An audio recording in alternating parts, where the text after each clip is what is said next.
Hello friends, કેમ છો બધા? મજામાં ને?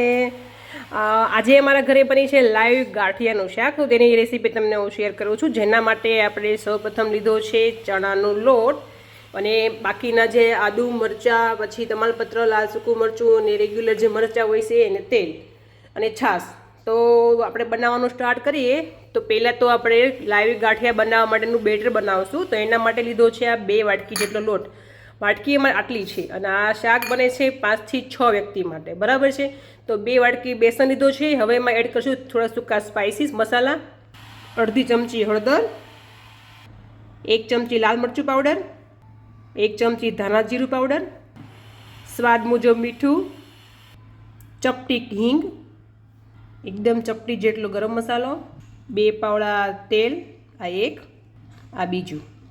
હવે આ બધું બરાબર પહેલાં મિક્સ કરી દઈશું.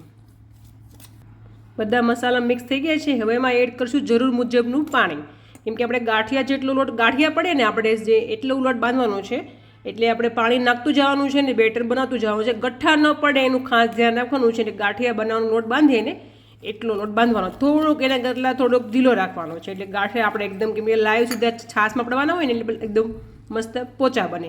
અને હા, તો તમને ઈચ્છા હોય તો આ મેં જે પાણી નાખ્યું છે એની જગ્યાએ તમે છાશ અથવા દહીંથી પણ લોટ બાંધી શકો છો. અને એમાં 1 ચપટી ખાવાનો સોડા જે આવે ને એ પણ એડ કરી શકો છો. અમે નથી નાખતા, પણ તમે એડ કરી શકો છો. જો આ ટાઈપનું આ ગાંઠિયાનું બેટર તૈયાર થઈ ગયું છે. મસ્ત જે આપણે રેગ્યુલર ગાંઠિયા બનાવીએ એના કરતાં થોડું પતલું રાખવાનું છે, એટલે ગાંઠિયા આપણે થોડા સોફ્ટ બને. અને હવે આપણે કરશું છાશનો વઘાર. જે આપણે આ ગ્રેવી માટે છાશ જોઈએ ને એનો વઘાર કરશું. તો એના માટે મૂકી દીધી છે કઢાઈ. આમાં આપણે એડ કરશું 4 થી 5 પાવડા તેલ. 3, 4 ને 5 પાવડા આટલા મેં તેલ લીધું છે. તેલ બરાબર આવી ગયું છે. હવે મેં એડ કરશું અડધી ચમચી જેટલી રાઈ, અડધી ચમચી જેટલું જીરું, થોડા અજમા, અડધી ચમચી હિંગ, સૂકા લીમડાના પાન, સૂકું લાલ મરચું, તમાલપત્ર, મરચાંના ટુકડા, લીલા મરચાંના મોળા મરચાં છે. આ તમે તીખું ભાવતું હોય તો તીખા મરચાં પણ એ લઈ શકો, કેમ કે આપણે પછી છે ને લાલ મરચું પાવડર નાખવાનું છે. અને આ છે આદુની પેસ્ટ.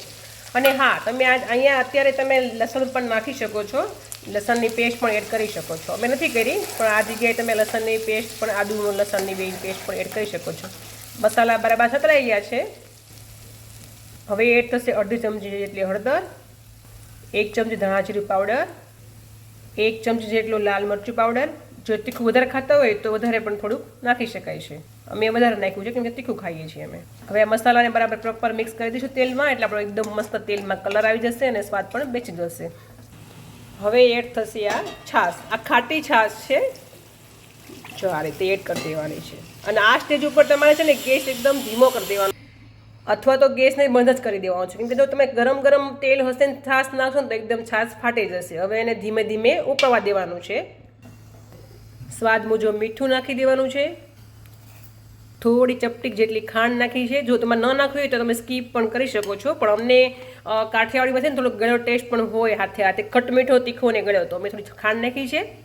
હવે આપણું આ જે છાશ વઘારેલી છે એ બરાબર ઉકળી જાય એના માટે આપણે ઢાંકી દઈએ પ્રોપર. અને અત્યારે આપણું જે બેટર બનાવ્યું, જો આ છાશનું બેટર બરાબર ઉકળે છે ત્યાં સુધીમાં આપણે અહીંયા ગાંઠિયા માટેનું તૈયાર કરી દઈએ. તો ગાંઠિયાનું બેટર બની ગયું છે. તો ગાંઠિયા બનાવવા માટે લીધો છે આપણે આ ટાઈપનો સંચો. અમે તો સંચો બોલીએ છીએ, ખબર નહીં તમે લોકો શું બોલતા હોય તે. અને એની અંદર જો આ જાળી દેખાય છે ને, આટલી જાડી હોલવાળી જાળી લીધી છે. ગાંઠિયા માટેની જાળી કહેવાય એને. અંદર છે ને બધી સાઈડ ફરતી સાઈડ તેલ લગાવી દીધું છે. હવે આપણે આની અંદર ભરી દઈશું આ બેટર. જો આ રીતે ચમચાના મદદથી આ રીતે અંદર સુધી બેટર ભરી દઈશું આખું.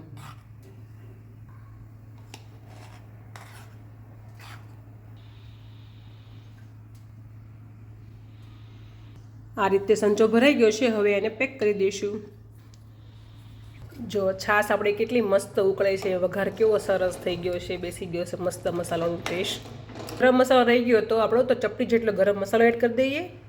આને પણ પ્રોપર હવે મિક્સ કરી દઈએ. અને અત્યારે છે ને ગેસને એકદમ ધીમો રાખવાનો, કેમ કે છાશ છે ને આપણી ઉકળી ગઈ છે એકવાર. તો હવે આને ગેસ ધીમો કરી દેવાનો છે. ને હવે આની અંદર પડવાના છે ગાંઠિયા. તો ગાંઠિયા પડવાનું શરૂ કરીએ. જો આ રીતે સંચો પકડવાનો છે અને આ રીતે એકદમ ગોળ ગોળ ફેરવતા જવાનું છે ને ગાંઠિયા પાડતું જવાનું છે. એક જ જગ્યાએ નથી રાખવાનું, કેમ કે નહીંતર પછી છે ને ગાંઠિયા ચોટી જશે એકબીજાને. હવે ગેસ ફાસ્ટ કરી દેવાનો છે. ગાંઠિયા પડી જાય ને એટલા પછી ગેસ ફાસ્ટ કરી દેવાનો, નહીં તો પછી ચોટવા મળશે ગાંઠિયા એકબીજાને. ગાંઠિયા ચોટે નહીં એના માટે ગેસ ફાસ્ટ કરી દેવાનો. તમારે જો હલાવવાનું નથી, આને એમ જ ગાંઠિયા પાડતું જવાનું છે. જો ગાંઠિયા પડી ગયા છે બધા એકદમ મસ્ત, અને જે ગાંઠિયા એકદમ છાશમાં જાય છે ને પછી એકદમ ફૂલીને મોટા મોટા થઈ જાય. જોયું તમે કેટલા સરસ થઈ ગયા છે. હવે આને બરાબર ઉકળવા દેવાનું છે, પણ ધીમા તાપ ઉપર, અને ધીમા તાપ ઉપર ઢાંકીને રાખી દેવાનું છે. હવે ધીમો કરી દે તો ચાલશે. ગેસ ધીમો કરી દીધો છે, અને હવે આને આવી રીતે ઢાંકીને કવર કરીને મૂકી રાખવાનું છે ગાંઠિયા બફાય ત્યાં સુધી. 7 થી 8 મિનિટ થઈ ગઈ છે, અને હવે જો શાક મસ્ત તૈયાર થઈ ગયું છે આપણું. ને હવે ગેસ બંધ કરી દીધો છે, કેમ કે ગાંઠિયા બફાઈ ગયા છે મસ્ત. અને હવે ઉપરથી એડ કરી દઈશું આ લીલા ધાણા, મારા ફેવરિટ, અને એને પણ બરાબર પ્રોપર મિક્સ કરી લઈશું.